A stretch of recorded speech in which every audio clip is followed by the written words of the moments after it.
New on CBC Gem this month. This is the most sensitive asset ever to be housed in this facility. The Soviets want it. Do you have it? Sure, I'm getting it back. An unexpected, otherworldly love story from Guillermo del Toro. If you know something you're not telling me, you're gonna tell me. You gotta go now and you gotta take that thing with you. Nominated for 13 Academy Awards and the winner of Best Picture. Watch The Shape of Water for free, starting December 20th on CBC Gem. You know the feeling of finding a really good podcast? Or the feeling of someone always being there, like your favorite radio show? Stream CBC Podcasts, CBC Music, and CBC Radio anytime, anywhere. Download the CBC Listen app for free. This is CBC News. Good afternoon, I'm Josh Crabb in Winnipeg. At noon, it's -8 with light flurries downtown, -9 in Brandon with light snow reported, and -24 in Thompson with light snow reported as well. RCMP in the Paw are on the lookout for a black Dodge Ram pickup truck, believing it could be connected to 2 shootings. The first was before 6 yesterday morning. Shots were fired at a home on Hone Street in the Paw. No one inside was hurt, but witnesses reported 2 suspects dressed in black taking off in a black Dodge pickup. Later that afternoon, a 35-year-old man from Flin Flon was robbed and shot at nearby Opaskwayak Cree Nation. He is in stable condition in hospital. The suspect was seen driving off in a similar black pickup. RCMP say the incidents are not believed to be random, and the suspects and victims are possibly known to each other. The cold's coming, and the city of Winnipeg wants you to be ready. Tonight's temperature is falling to -26, and tomorrow night will be close to -30. The city advises older adults and young children avoid spending prolonged periods of time outdoors in extreme cold. And it asks you to check on older friends, relatives, or neighbors who live alone. The city says people can warm up inside city facilities when they're open. The federal government is trying to entice more Canadian homeowners to build secondary suites on their property. Finance Minister Chrystia Freeland has announced Ottawa is doubling the limit of their loan program. Starting in the new year, homeowners can borrow up to $80,000 to build a garden suite, laneway house, or basement apartment. This is about increasing the housing supply. It is about gentle density, and it is about giving Canadian homeowners the tools themselves to help build more of the homes that Canadians need. In the new year, homeowners will also be able to refinance insured mortgages to help cover the cost of building the suites. More details will be revealed on Monday when Freeland presents the fall economic statement. The Syrian rebels who overthrew the Assad regime on the weekend have appointed an interim prime minister. استلام هذه الملفات وتسيير الأعمال يعني راح تكون حكومة سورية. Mohammed al-Bashir says he will lead the provisional government until March 1st. Al-Bashir is relatively unknown in Syria or beyond. He used to run the administration in a small pocket of the northwest controlled by rebels. He says his team met with the officials of the ousted regime to transfer portfolios. Israeli Prime Minister Benjamin Netanyahu has completed his first day of testimony at his corruption trial in Tel Aviv. In 3 separate cases, the Israeli Prime Minister is charged with fraud, breach of trust, and accepting bribes. And the court proceedings are expected to continue for several weeks. Tom Perry reports. Outside the Tel Aviv courthouse, supporters and opponents of Benjamin Netanyahu chanting and shouting over each other. Yael Navon says Israel's prime minister must go. I don't tell the judges what to do, but I just want him to leave. On the other side of a police barricade, Asas Sokolowski, a Netanyahu supporter, says this trial shouldn't even be happening. We're in war, and the prime minister of Israel, whoever he is, shouldn't be subjected to testimony. Inside the court, Netanyahu today launched into his own defense, calling the allegations against him absurd and ridiculous. Tom Perry, CBC News, Tel Aviv. To California now. All of a sudden the flames appeared over the top there, and you could see all these houses light up. More than 6,000 people have been forced from their homes as a wildfire approaches the outskirts of Malibu. Anthony Maroney is the chief of the LA County Fire Department. I would imagine that over time we're going to grow from maybe 700 firefighters on scene like we have right now to possibly 1,000 or more firefighters. Because of the difficulties in this particular area, time is of the essence for us to grab a hold of the fire and start getting containment. Maroney says his team will have a coordinated air and ground assault on the fire for as long as it takes. The Franklin fire is now 7 square kilometers in size and growing. It's not known how the fire started, but it's being fed by strong Santa Ana winds. Along with the growing number of evacuation, thousands of homes and businesses are without power.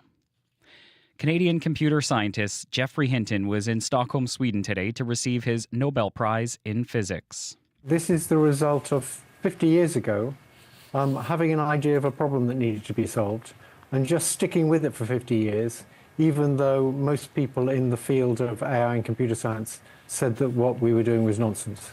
Hinton and co-laureate John Hopfield were announced as this year's Nobel recipients back in October. They're being honored for their research in the field of machine learning. Hinton's work has earned him the nickname the Godfather of AI. He is a professor emeritus at the University of Toronto, while Hopfield is a professor at Princeton University. That is CBC News from Winnipeg. Your next local news is at 12:30. In Winnipeg today, periods of snow about 5 centimeters, a high of -8 for Brandon. Periods of light snow and blowing snow, a high of -6 for Dauphin. Blowing snow, temperature falling to -19 this afternoon.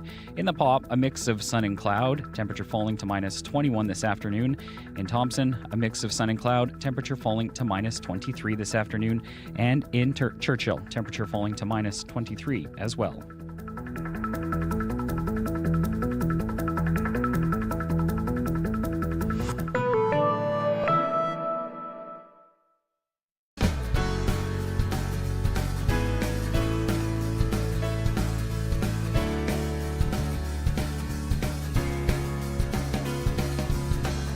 Good afternoon and welcome to Radio Noon. I'm Laurie Hoogstraten.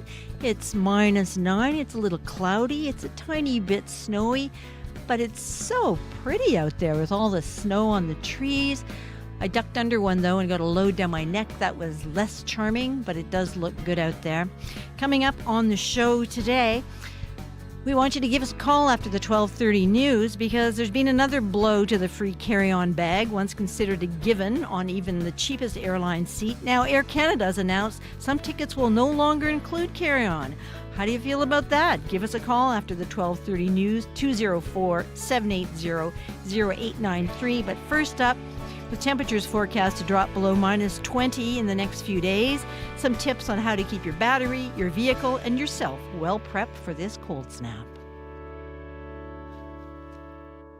Winter has roared into Manitoba, and now temperatures will drop to dangerous levels over the coming days. Cars and trucks are already stuck by the sides of roads as you drive by.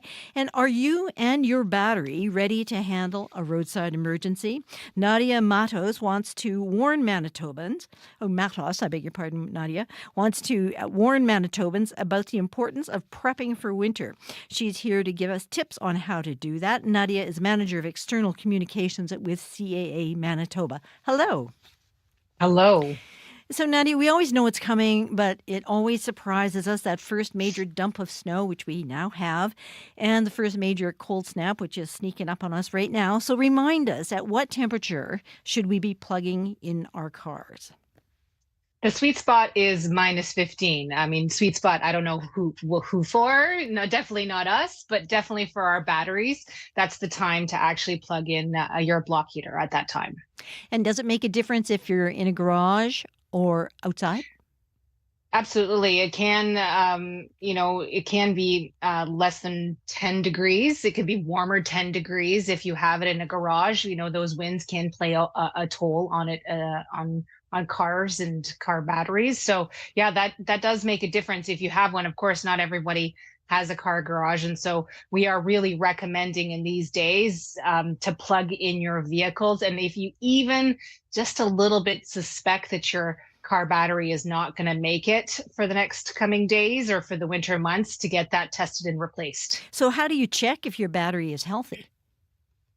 Well, you can listen to a few cues, and the first thing is if you hear the clicking or the grinding, or it just sounds a little bit more sluggish when you're turning on your vehicle, that is a good. Yeah. Exactly.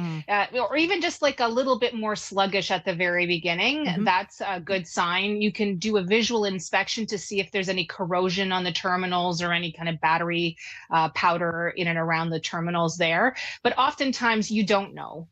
You could just leave your radio on and your car idling and your battery dies. And so we really recommend that you get it tested through a mechanic. It could be your mechanic, or if you're a CA member, you can get a free battery health test on the spot if you're a member.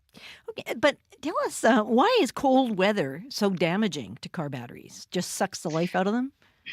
Well, really, it is about those extreme weather fluctuations. We have the really hot summers and the really the really cold winters, and that plays that can wreak some havoc on car batteries. But it's also about the electrical demands that we're placing on the battery now. In modern day cars, you have things like GPS, TVs, remote keyless lock entries and stuff like that. And that is always drawing power from the battery. Couple that with, we're taking a lot less longer trips. Perhaps we're all working at home, or many of us are working at home. And so we're not doing those longer distance trips to charge the battery. We're sitting at home for 2-3 days, and that can take a toll and kind of drain the battery. So what do you do if your battery dies while you're on the road, like just cacks? Well, first and foremost, assess if you're in a dangerous situation. If you need to call 911, if you're in live lane of traffic, then make sure it's all about safety first. The next thing is make yourself as visible as possible. Of course, then you're going to have to call a service like CAA to come and let them know that you believe your battery is no longer working.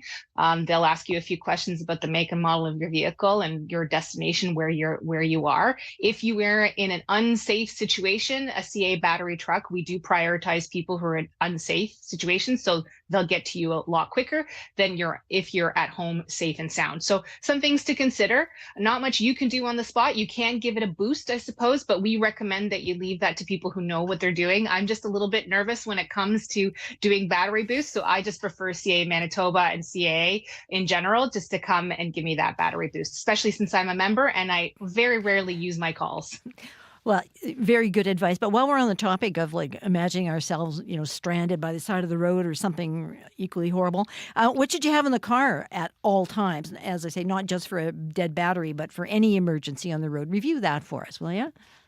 I mean, we always recommend an emergency kit to have with you. An emergency kit will have things like jumper cables. They'll have like candles and matches. They may have some other snow-related things for the wintertime, like a shovel. But you always want to make sure you have a scraper and a brush. But then throw in some extra things, like maybe you need a warmer blanket, some socks, some extra gloves, a hat, some water and non-perishable food items. And don't forget a phone charger, because if your battery has died, there's no way of plugging your phone into your vehicle. You have no power. So you're going to need that phone charger on you to make sure that you can call CAA or call emergency responders. Right. And what are some other important safety tips that you want to share with Manitobans while we have you? I think, in the oncoming days, whether it's very, very cold or, there's quite a bit of snow like we had on the weekend, I think it's really important to, if you can, stay at home from the inclement weather. That's the safest place for you to be. Of course, we recognize that people have lives and jobs and have to get going. So it's really about giving yourself plenty of extra time when you're heading out to your destination and making sure that, you brush off all the snow. Not only is that going to help visibility and safety, it's also going to help your fuel consumption. So make sure that everything is super visible, that you have enough windshield wiper fluid, that your wipers are in good working condition and are not cracked or frayed. Those are some simple things. And if I can plug in, make sure you have your full lighting system on during the winter months. We know it gets darker earlier, and sometimes people confuse daytime running lights with full lighting system.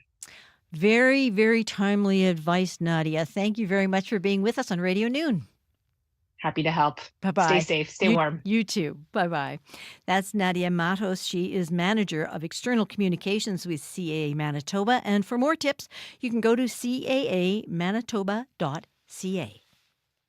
Everybody knows a turkey and some mistletoe help to make the season bright. But singing along to Yuletide classics and new holiday favorites is what really makes the holly jolly. CBC Music unwraps the gift of holiday playlists to get you into the festive spirit. From pop to jazz, gospel, folk, blues, classical, country, and so many more. Now available on the CBC Listen app. You are listening to Radio Noon at 89.3 FM, 990 AM. I'm Laurie Hoogstraten with you on this snowy day. Coming up on Radio Noon, 11 bison return to their ancestral home in Birdtail First Nation, and we'll hear how community members reacted to that dramatic arrival in just a few minutes. And now you'll have to pay for a carry-on bag if you buy Air Canada's cheapest tickets for a trip. We want to talk about that in the call-in portion of our show. What's your reaction? Do you think that's probably a good idea? People overpack anyway? Or do you need your stuff? And are they just making a bit of a cash grab here? Or is it important for the airlines to survive? Give us a call, 204-780-0893, and tell us what you think about cheap seats with no carry-on. That's after the 12:30 news. And Riley's going to be in to give us the big white picture of the province's weather. But I can tell you that in Winnipeg today, periods of snow, the winds picking up northwest 20 to 40 this afternoon and highs of -8. And clearing tonight, lows of -26. This is where the temperature starts to plummet, as they say. Some temperatures for you right now. In Brandon, it's -9. Dauphin, -10. In Churchill, it's -22. Gimli, -10. In the Paw, it's -21. Thompson, cold too, -23. And in Winnipeg at this hour, it's -9.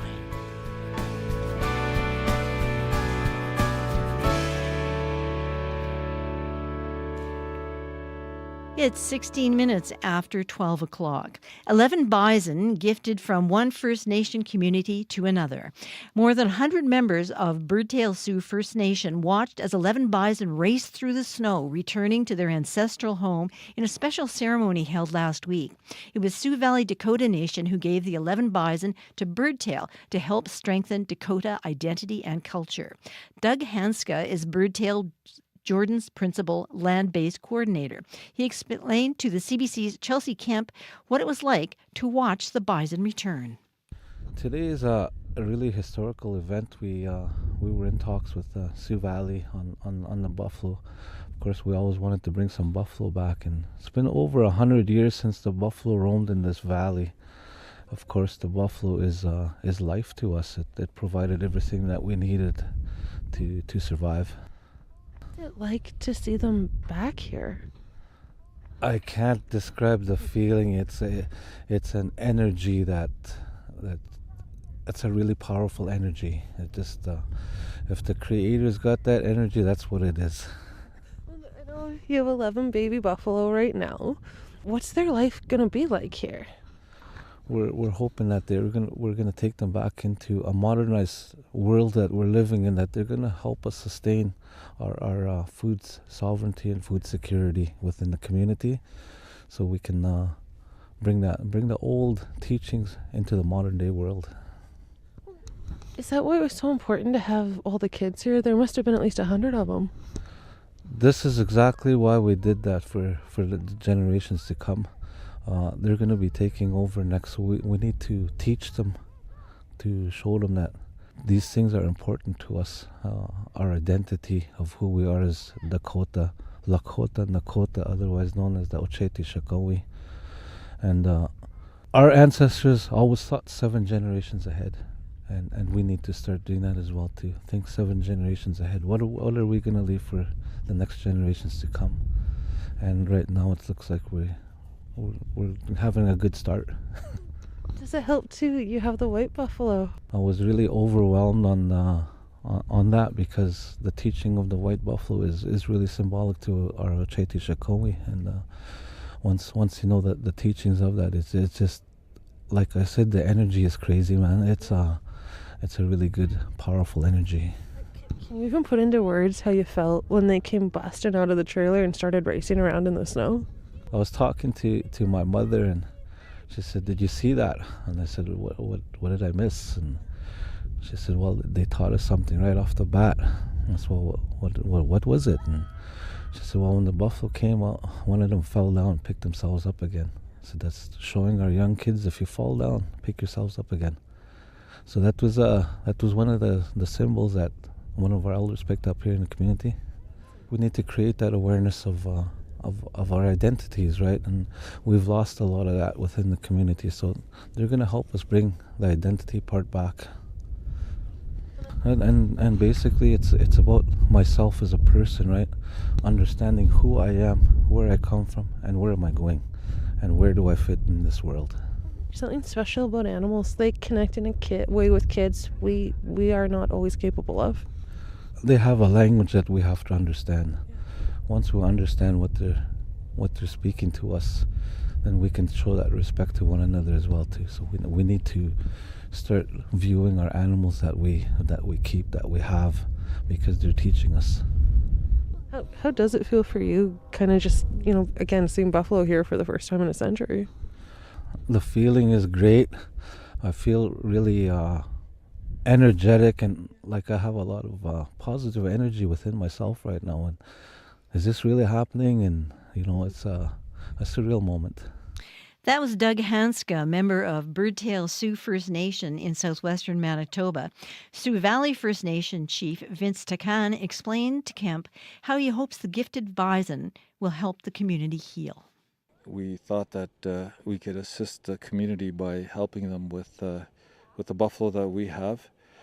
And I think we were looking for different strategies to address some of the issues that we're facing. And so I thought with the ceremonies and our connection to the buffalo, this is just one more tool that leadership can use to help bring our kids back to focus on the stuff that matters, and getting in touch with their culture and reacquainting themselves with the buffalo and our shared history. So that's kind of where we partnered up, and we thought the solutions are not in our communities. We have to go outside and ask for help sometimes, and so that's what today was. So it's a combination of two communities working together.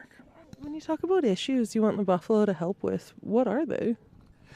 Well, there's a lot of grief and a sense of where do we turn, what can we do, that type of thing. And I always believe that some of the solutions are within our culture, within our ceremonies. And so when I looked at the buffalo at home, I thought, here it is in front of us.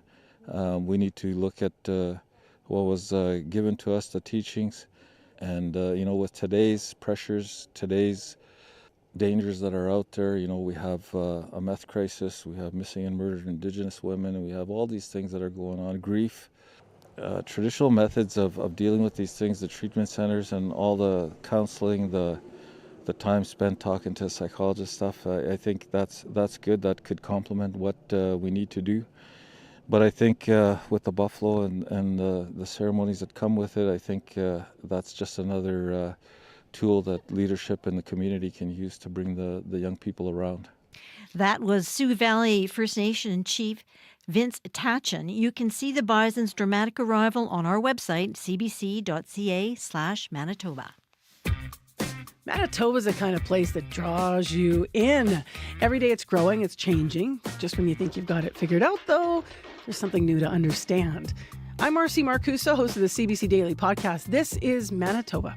I've covered the news from the rail line in Churchill to the border in Emerson, and it's talking about the local stories that help us understand this place.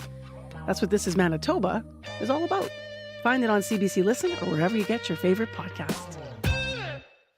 You're listening to Radio Noon. It is 23 and a half minutes after 12 o'clock. I'm Laurie Hoogstraten. You're at 89.3 FM, 990 AM. Food plays a big role during the holidays, including family recipes and treats we only eat at this time of year. People have many different traditions when it comes to dishes they enjoy through December. The CBC's Teresa Kleem hit the streets to ask people about their favorite holiday dishes. Sweet potato pie, mashed potatoes with gravy, and also mashed turnip.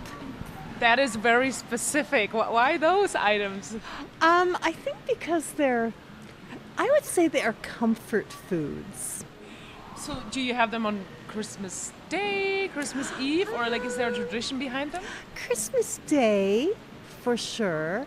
And then, of course, on Boxing Day, when they're leftovers, even better. Turkey and stuffing. It's what you have to have at Christmas time. Well, my mom used to make a dessert. I forget what it's called. It was made with marshmallows, pineapple, crushed pineapple, and little wedges of orange.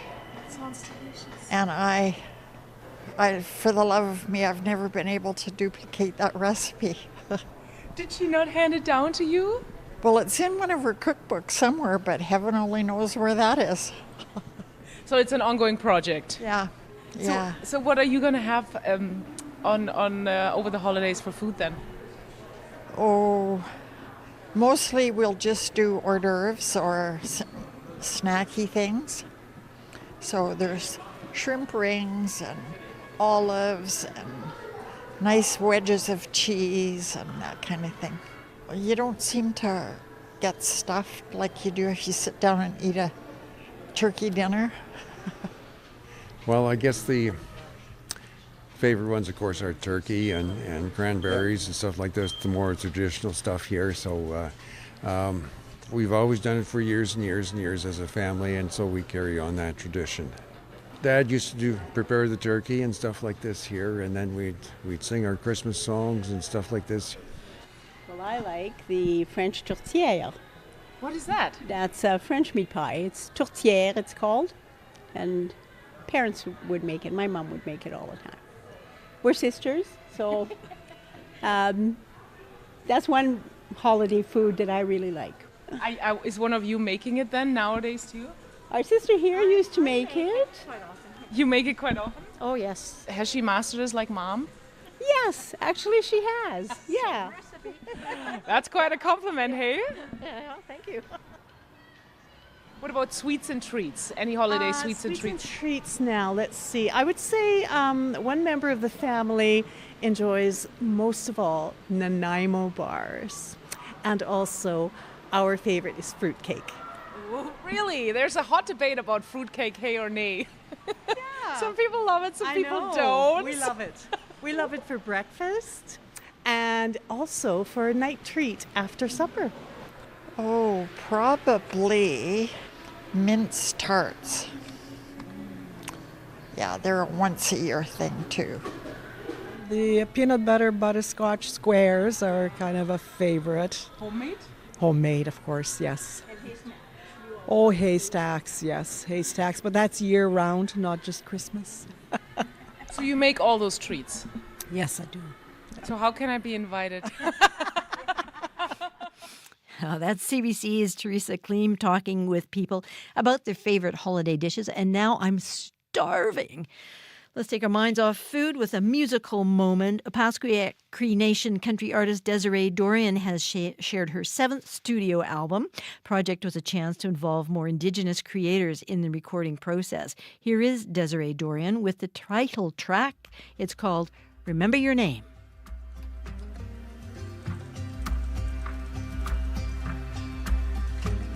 When the lights go out and the dark rolls in,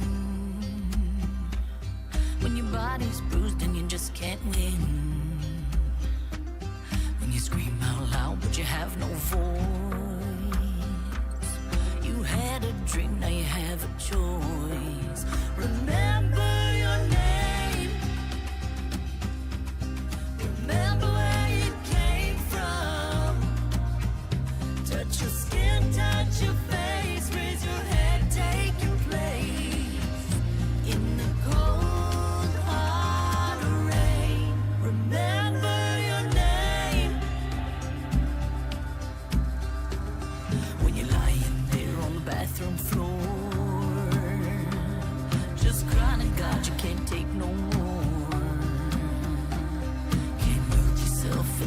damn me. And you hope to hell you disappear. Remember your name. Remember where you came from. Touch your skin, touch your face, raise your head, take your place in the cold hard rain. Remember your name. Remember the ones that came before you. Remember their strength will restore you. Remember when you've gone so far and forgot who you are. Remember. Desiree Dorian with Remember Your Name. And remember to give me a call, 204-780-0893, and tell me what you think about no carry-on in the cheap seats anymore in Air Canada. And, of course, WestJet announced that in June. So give us a call and share your thoughts and feelings. It's 204-780-0893. You're listening to Radio Noon. The news is next. This is CBC News. Good afternoon. I'm Josh Crabb in Winnipeg. At 12:30, it's -8 downtown with light snow, -12 in Dauphin with light snow reported, and -23 in Flin Flon with drifting snow. RCMP are searching for suspects after shots were fired at a home in the Paw and an armed robbery in Opaskwayak Cree Nation. Police say the first call came in around 10 to 6 in the morning yesterday. A house had been hit by a number of bullets. No one inside was hurt. Witnesses say they saw two men dressed in black run from the scene to a black Dodge Ram pickup truck. Later yesterday afternoon around 4:45, the OCN detachment of the Manitoba First Nations Police Service received a report of a 35-year-old Flin Flon man who was robbed and shot. He was taken to hospital in stable condition. The suspect is believed to have taken off in a similar black Dodge Ram to the incident in the Paw. RCMP say the incidents are not believed to be random, and the suspect and victims were known to each other. Anyone with information is asked to contact RCMP. At least 6,000 people have been forced from their homes as a wildfire approaches the outskirts of Malibu.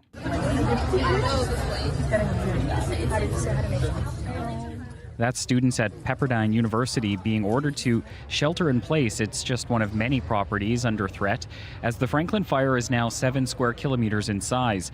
It's not known how the fire started, but it's being fed by strong Santa Ana winds, along with the growing number of evacuation orders. Thousands of homes and businesses are without power.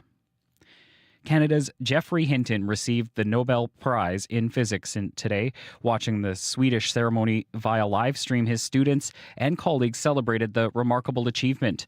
Jamie Strachan reports. At an elaborate ceremony, Geoffrey Hinton, often referred to as the godfather of AI, was given the prize for work that formed the foundations of generative AI like ChatGPT. In recent years, Hinton has been vocal about the dangers of AI. He used his Nobel lecture ahead of the event to reiterate those concerns. I should have been thinking about it sooner, but I always thought AI was a long way off. That is, AI is intelligent as people, and now I think it's much closer. So I wish I'd sort of thought about the risks and how we address them sooner. Originally from Britain, Hinton spent much of his career at the University of Toronto, where staff and students like Joseph Lunger gathered to watch the ceremony. Professor Hinton was kind of underappreciated for a very long time, and him getting this recognition today is really inspiring to me. Hinton shares the prize with Princeton University's John Hopfield. The two will split about $1.5 million in prize money. Jamie Strachan, CBC News, Toronto. And that is CBC News from Winnipeg. Your next local news is at 1:30. Thank you very much, Josh. You're welcome. And with me in studio is weather specialist Riley Lachek. Hi, Riley. Oh boy, hope you're ready for some cold. Well, I don't think it really matters if I'm ready or not. Yeah, we are looking at conditions cooling down considerably, Lori, across the province. Current temperatures right now, in fact, already starting to see some of that cold Arctic air funneling in south. Minus 29 into Dooley Lake. Lynn Lake's at minus 27 right now, minus 24 in Thompson. Compare that to southern Manitoba, where we have this blanket of cloud that's kind of kept us warm here. Minus 9s in both Brandon and Winnipeg. Winnipeg will be around minus 9 throughout the afternoon hours today, so don't expect the temperature to budge very much from where it is. Maybe within a degree or so, but for the most part, what you see is what you get out there. Few lingering flurries still out there. I know near downtown, at least, we had some big fluffy snowflakes earlier in the morning. That's moved off for the most part. We are still seeing a few little pockets of lighter snow into parts of southern Manitoba right now, and still a couple of flurries left to come in Winnipeg. But other than that, a mostly cloudy day through the day today. We'll start to see skies clearing as we get later on. So maybe even by 4:30, we might even get a sunny break out there. I'm hopeful. I did have sunny breaks in my forecast leading up to today, but mostly cloudy is the word of the day for Winnipeg, at least today. Clearing through parts of central and especially into northern Manitoba through the day today. That clearing spreads south through tonight. The winds pick up a little bit through the overnight period. Northwest, 20 gusting 40 overnight tonight in Winnipeg. That means all that fluffy snow will be blowing around first thing in the morning. So we could see some blowing snow overnight into the morning hours. And then things start to die off once again as we get through Wednesday. Mostly sunny skies, a bit of hanging cloud, still just kind of hanging around through the day tomorrow. So I'm calling it mostly sunny tomorrow. Mostly sunny for Thursday as well. High pressure will really keep us clear and cold for the rest of the week here in southern Manitoba. So as I mentioned, a temperature staying right around -9 in Winnipeg. Maybe we can get a -8 out of that, but I'm keeping it at -9 for today. -8 in Brandon, Dauphin -11 this afternoon, looking at -23 in Thompson with a few lingering flurries as well. 21 below tomorrow, wind chill in the morning, -35 in Winnipeg. Then we're dropping down to -30 Thursday morning. I might revise that. I'm keeping it at -30 for now. We'll see how the forecast modeling kind of plays out over the next 24 hours or so. -23 Thursday afternoon. Then we're dropping again into Friday morning down to -29 with a high of -12. And we keep the sunshine into Saturday. Well, I'm excited about wearing my parka because a friend gave me a parka with furry stuff around. There you go. That'll keep you warm. Up when you walk. I'm hoping so. Yeah. I'm hoping so. Yeah. You haven't pulled out the extension cord yet. Oh, yeah. For the car. I've actually almost driven away with the extension cord already. Haven't we all? Yeah. Yeah. So your yearly reminder to make sure your block heaters, your cables are ready to go because we're looking at things really cooling down. And you have spares. Thank you very much, Riley. You're welcome. That's weather specialist Riley Lachuk. You can hear him this afternoon on Up to Speed, and you can see him in his full glory on CBC News at 6. You're listening to Radio Noon. I'm Laurie Hoogstraten, and it's been called the Airplane Hunger Games. The fight for space in those always packed overhead compartments. But starting in January, if you travel on a budget, choose that personal item carefully because that's all that's included in the price of your Air Canada ticket. Air Canada is changing the rules for its lowest fare customers. No more carry-on bags unless you pay a fee. And if you take it through security and show up at the gate with it, you'll be hit with a higher fee of $65. So what's your reaction to this change? Do you check a bag anyway? Or do you rely on carry-on when you travel? We want to hear from you, 204-780-0893, or you can text us at 204-588-7355. John Granick is always keeping tabs on the airline industry. He's a faculty lecturer and academic programs coordinator at McGill University, and he joins us by Zoom. Hello, John. Good afternoon. So I have a personal theory that they've been softening us up on this for a long time, where, you spend your life standing in the aisle as people, try and stuff all that junk in the overhead bins. And so that we're begging to pay practically, because just to get seated, I think is, they've softened us all up, and now they've both hit us, WestJet and Air Canada. So I want to ask you, what was your reaction to Air Canada's latest new carry-on policy? What are your thoughts?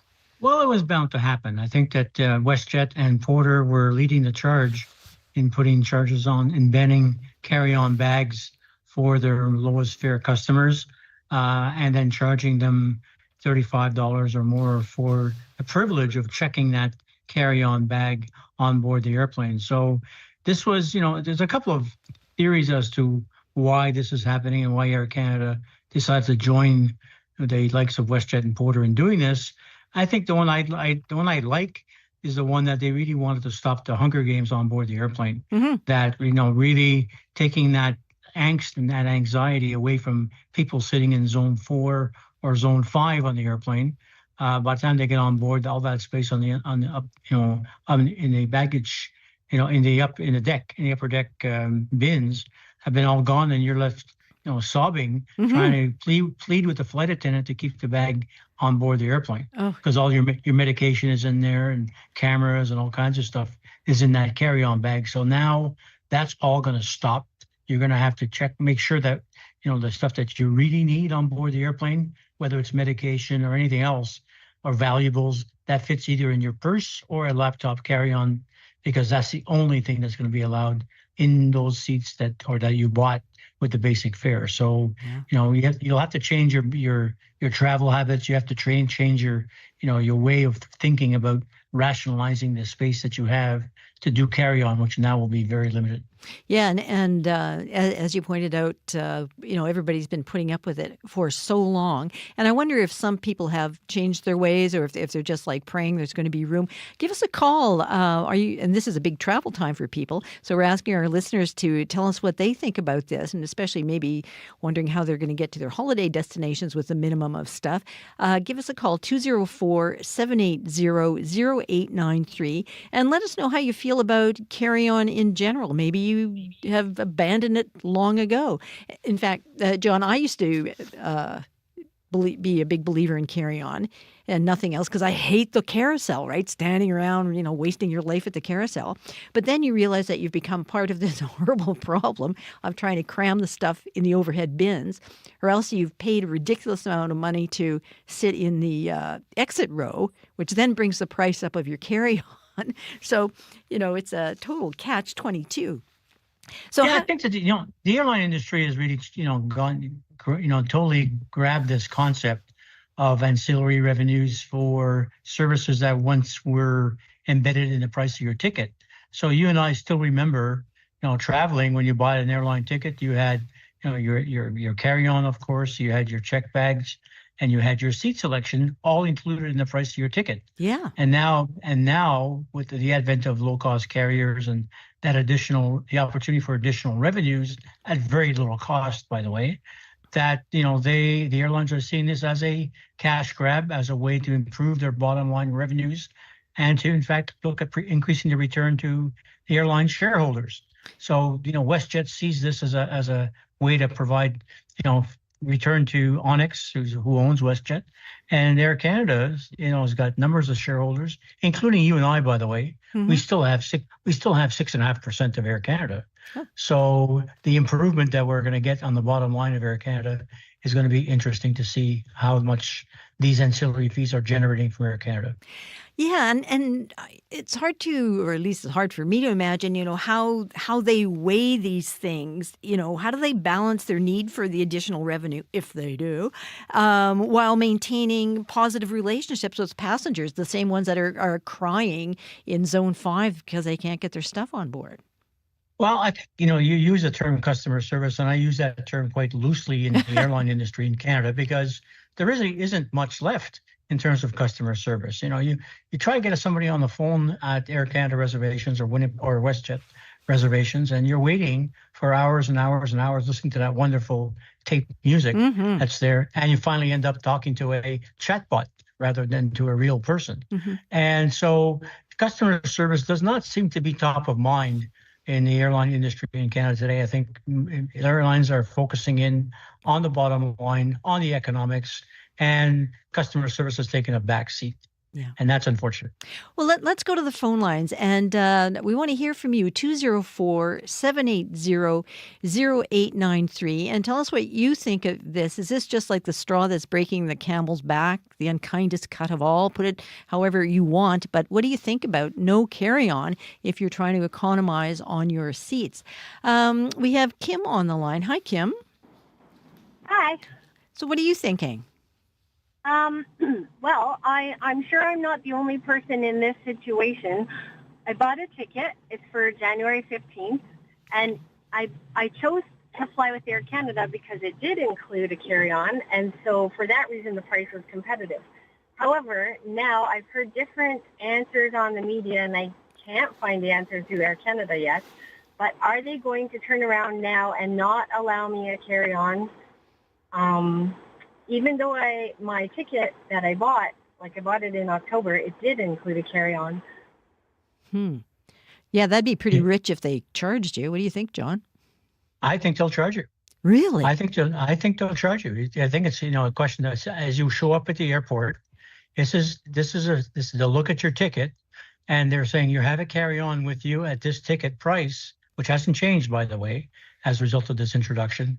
And they will, in fact, say you now owe us $35 or $50 for those 2 bags that you're carrying on. So it's a condition of travel rather than a condition of issuing a ticket. So even though you may have bought your ticket now or before January 3rd, if you're traveling after January 3rd, they will ding you for that carry-on bag. There you go, Kim. Take your credit card when you go to the airport. Or lots of cash. Or lots of cash, or don't take your carry-on just in case. Well, thank you very much for the call.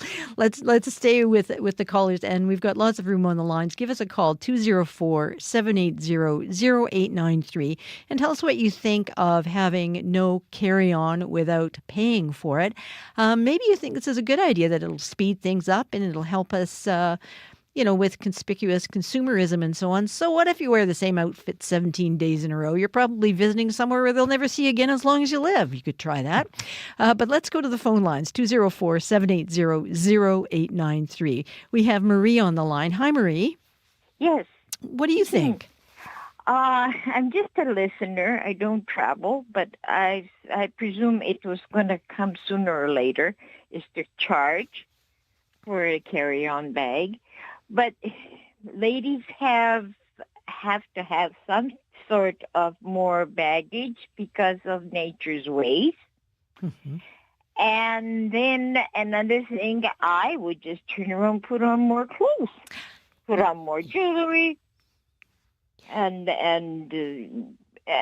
take it from there. Sure. Well, Marie, I think I've actually seen that on a website where just layer on the clothes. I mean, you might die of heat in the feet, and then you won't fit in the seats though, because they're smaller than ever too. Let's see what John has to say about this. Yeah, I think that's the running joke, the running meme that's going around. People wearing 5 pairs of underwear, 4 pairs of socks, 5 or 6 T-shirts. So it does lead to, somehow you have to rethink this whole process of, what do you need that's absolutely positively needed with you. Get a large enough purse or a large enough laptop bag that you can put stuff into it, because that's the only thing you're going to be allowed to bring onto the airplane. Well, Maria, I think those are some good ideas, and we'll see what our other listeners have to contribute. Give us a call, 204-780-0893. Now, John, Transport Minister Anita Anand said Air Canada needs to, and this is a quote, take a look at the persons that they are targeting with these excess fees. It is not acceptable, end of quote. What do you think Anand is getting at with that comment? Well, I think that she knows that, these fees are attached to the lowest fare that Air Canada is offering in the marketplace. They're not attached to, economy, pure economy seats or business class seats or anything else. Those people can still bring on their 1 or 2 carry-ons and check 1 or 2 bags, all for no charge. Mm-hmm. So the people that are really being affected on these fares are the ones that have, made the decision to fly, but they want to be very careful in terms of their flying dollars, and they're happy to get this low fare, but there's a whole bunch of stuff that you have to be aware of when you buy these fares, that if you do travel with a large bag or 2 bags or a carry-on that's oversized, laptop bag that's oversized, that you will be charged. The airlines are saying to the traveling public, we're going to restrict the size of the material that you're bringing with you, and that's the benefit you get out of having these low fares. These low fares are there to be competitive with WestJet's and Flair's fares. Mm-hmm. So, we want to make sure that we're tagging along with the same constraints and the same restrictions that those other carriers are having on these fares. So Air Canada is joining the club. Right. Well, let's go to Joe. We have Joe on the line. Hi, Joe. Yes. Hello, and thanks for taking my call. Pleasure. My view as a frequent traveler, I fly at least twice a week, year-round with my work, and I've gone from predominantly WestJet and Air Canada to predominantly Porter. And I think their WestJet and Air Canada have driven more business to Porter than any of their advertising could have ever done in 100 years. And if I have a choice, it's far more civilized to hop on a VIA train between Toronto and Quebec City or Toronto and Montreal. Given the check-in hassles, you get in there at about the same time and far more civilized. Yeah. Well, good point of view. Stay on the ground and take those fast trains if you can get them. Thanks very much for the call, Joe. So let's stick with the phone lines. We have another John on the line. Hi, John. What are you thinking? Hi. Hi. Yeah, good day to you. I'm thinking that we need to make a lot of changes in this country, not just with the airline industry, but I'm talking about deregulation. Mm-hmm. If we had more competition and opened up our country to other airlines, I think that would bring the prices down eventually, and the consumers would be much better off. I think we're being held hostage by these airlines. There's only a handful of them in Canada. It's very similar to the cell phone industry. We only have really Rogers, Bell, and Telus, 3 companies. These are oligopolies. Having said that, we only have 5 or 6 banks. Unfortunately, Canadians have capitulated, I think, and we haven't got an open market system that provides a level of competition to bring prices down. Well, that's what I think it's all about. Yeah, well, thank you, John. I'm going to get the other John to comment on that because, of course, this is totally what he's studied many a long year about. What do you think, John?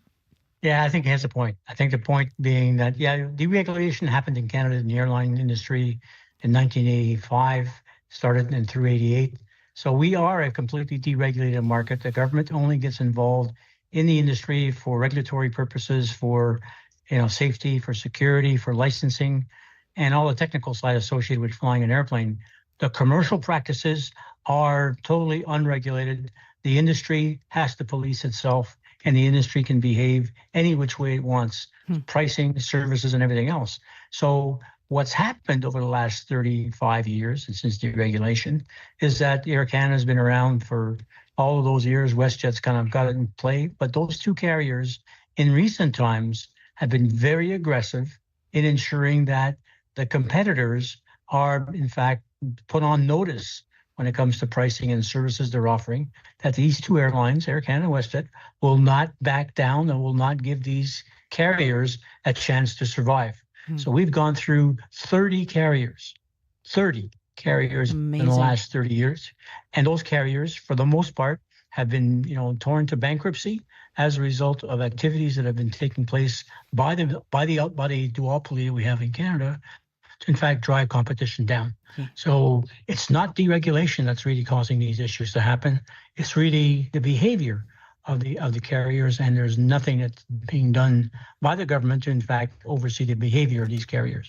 Well, let's go back to the phone lines, John, and we still have a few minutes. If people want to get in on this, 204-780-0893, and let us know what you think of no more carry-on in Air Canada or WestJet in the cheap seats, and maybe you have some packing tips. My personal one is I only visit people who are roughly my size, and then when I get there, I just wear all their stuff. It works. It really works.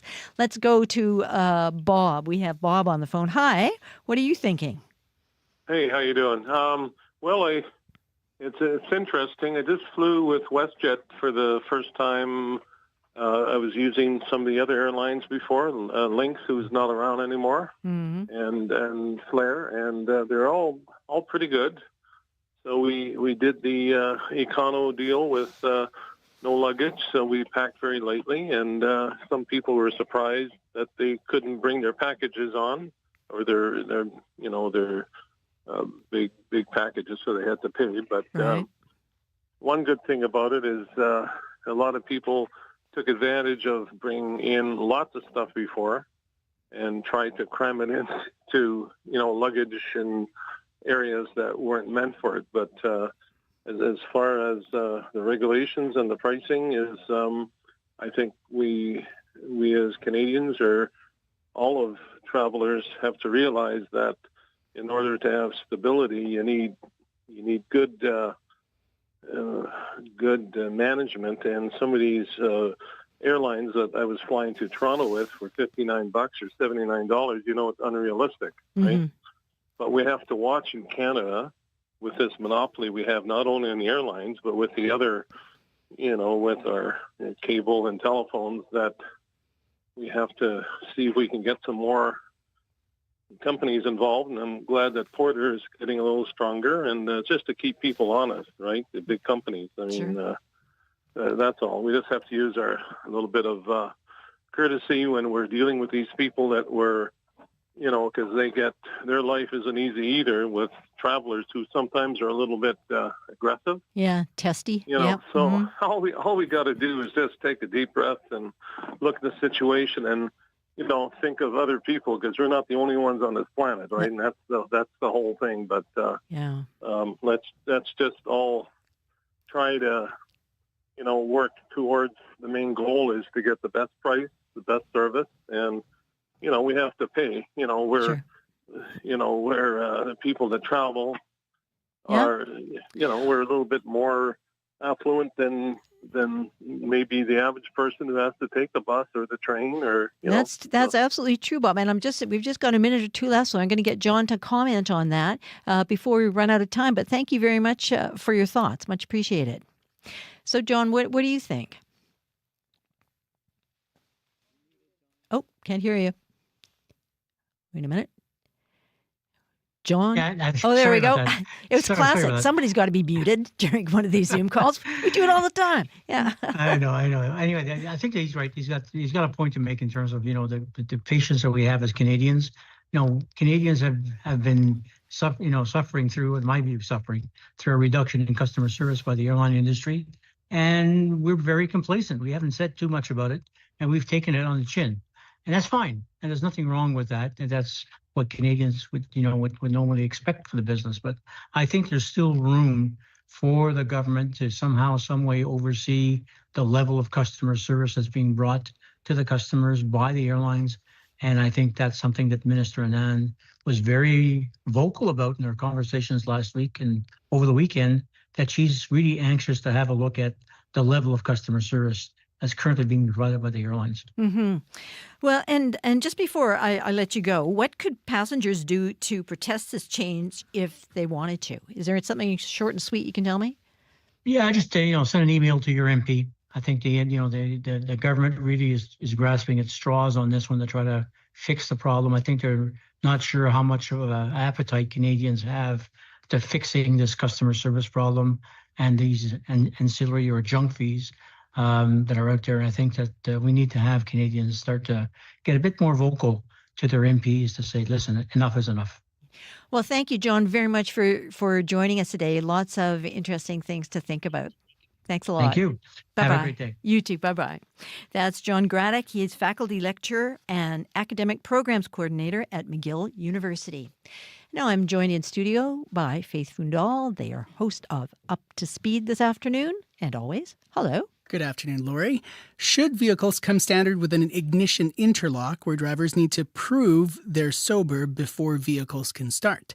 A former Manitoba provincial cabinet minister thinks we need to reconsider our impaired driving rules. That's coming up. Also, shoppers might be welcoming the GST holiday, which kicks in this weekend, but some Winnipeg retailers say the measure is causing them headaches at their busiest time of year. So we'll hear more about that story coming up on the program today. Okay, well, thank you very much, Faith. Thank you. And you can join Faith on Up to Speed this afternoon from 3 to 6. Well, this has been Radio Noon.